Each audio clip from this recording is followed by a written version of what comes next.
MBBS in North America. 32 లక్షలకే MBBS. ప్రపంచవ్యాప్తంగా గుర్తింపున్న degree. Sandeep Reddy Vanga గారు మీకు అంత క్లోజ్. ఆయన ప్రాజెక్ట్స్లో మీకు ఆఫర్స్ రాకపోవడానికి రీజన్ ఏమైనా ఉందా? అది నాకు తెలియదు. అంతవరకే. అంటే ఎప్పుడో ఒకసారి రిప్లై చేస్తాడు ప్రాజెక్ట్స్కి. ఎప్పుడు మధ్యలో ఒక ప్రాజెక్ట్ వేరే వాళ్ళ ఫ్రెండ్తో ఇప్పించాడు, Gayathri you should do this project అని చెప్పి నన్ను రెఫర్ చేశాడు. కానీ నాకు ఆ డైరెక్టర్ నచ్చలేదు.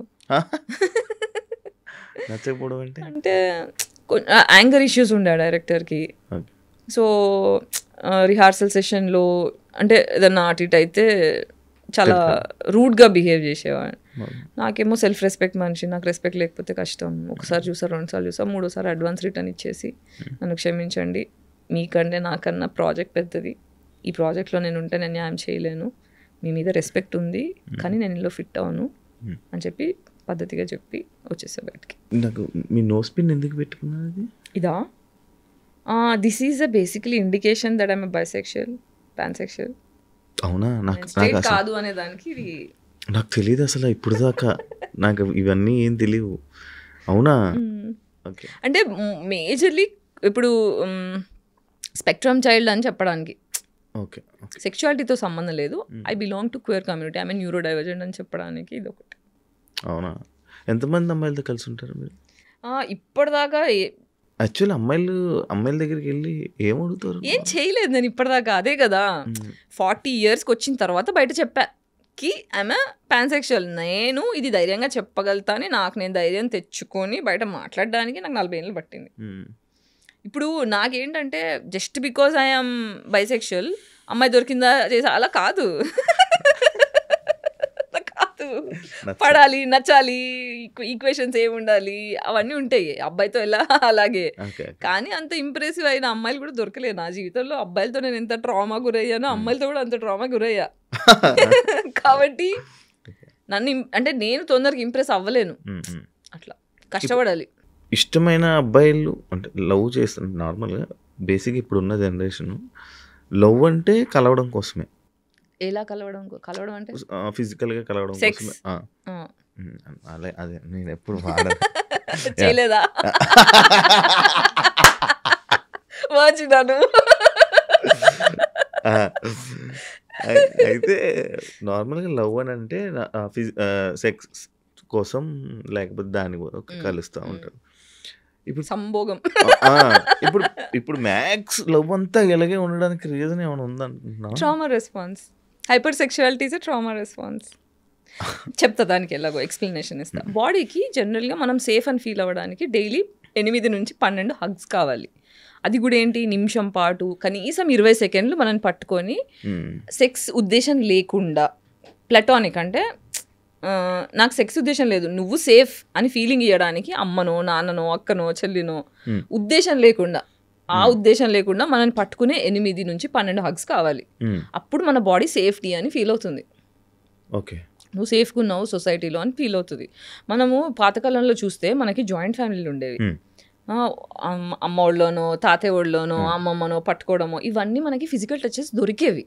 కాబట్టి కొంచెం ప్రశాంతంగా ఉన్నారు. ఇప్పుడు ఏంటంటే ఇప్పుడు మనము రోబోట్లా పరిగెట్టే మనుషులం కాదు, చిల్లవడానికి పుట్టాం. ఇప్పుడు ప్రపంచంలో మనుషులు తప్ప ఏ జంతువులన్నా తీసుకోండి, అన్ని జంతువులు కూడా ఆకలి అయినప్పుడు వేటాడుతాయి, మిగతా టైంలో చిల్లవుతాయి.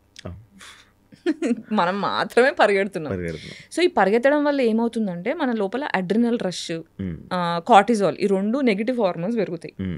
పెరిగినప్పుడు ఏమవుతుంది, మన గుండె ఒక స్పీడ్లో కొట్టుకోవాల్సింది, అయ్యా నేనేం పని చేయట్లే, నేను డబ్బులు సంపాదించట్లే, నాకు ప్రేమ దొరకట్లే. ఇది మనకు తెలియకుండా సబ్ కాన్షియస్ బ్రెయిన్ బాడీ యాంగ్జైటీలోకి వెళ్ళిపోతుంది.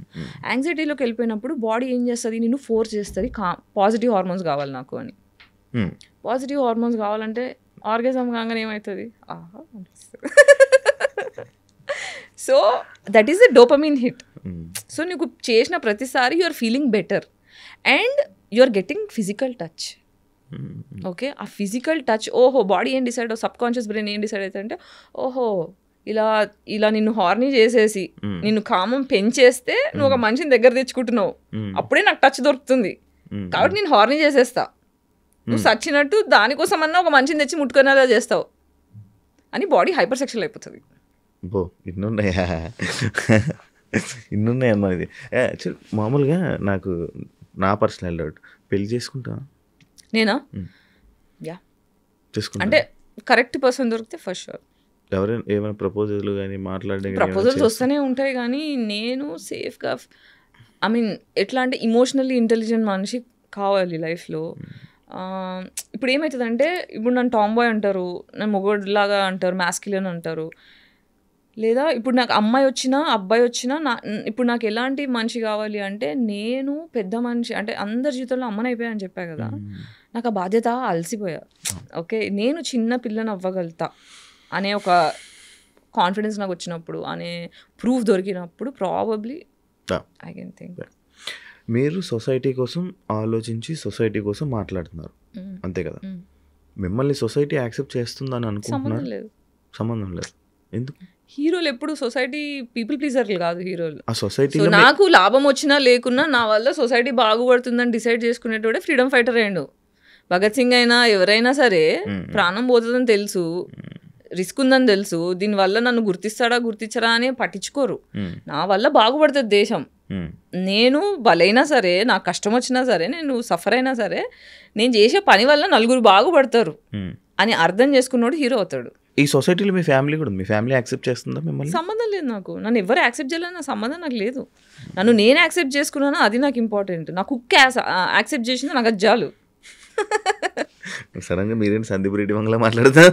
నేను ఎప్పుడు ఇట్లానే మాట్లాడా నార్మల్గా జస్ట్ కంపెనీ ఫేమస్ అయింది అందుకే కదా. బేసికలీ మీ యూట్యూబ్ ఛానల్ ఎలా రన్ అవుతుంది?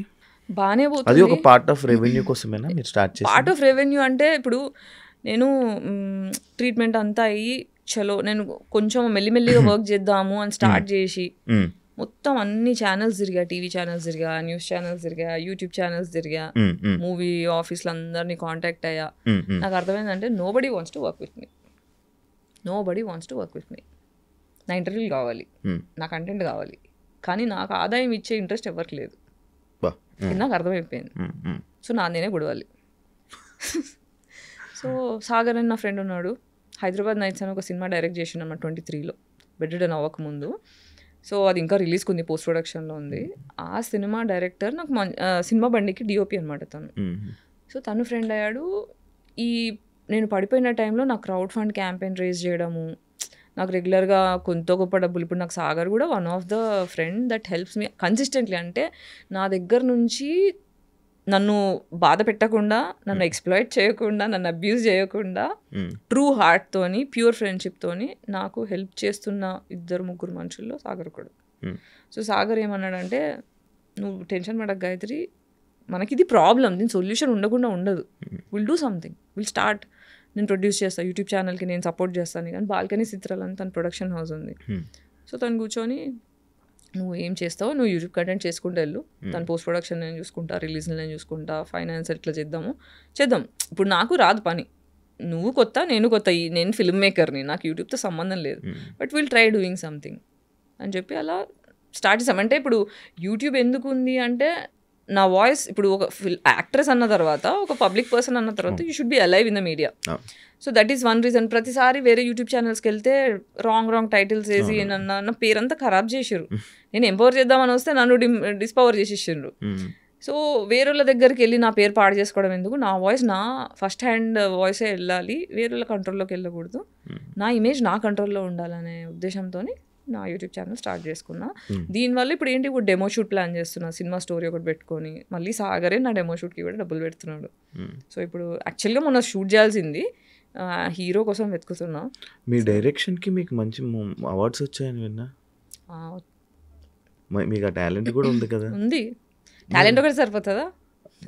చాలా మందికి తెలుసు లేదు కదా మీ డైరెక్షన్, మీ అవార్డ్స్కి, మీ అవార్డ్స్ గురించి. చిన్న చేసా, సినిమాలు చేయలేదు కదా, సినిమా చేస్తే ఆ చిన్న వాటికి అన్ని వచ్చాయంటే పెద్ద చేస్తే ఎలా వస్తుందో.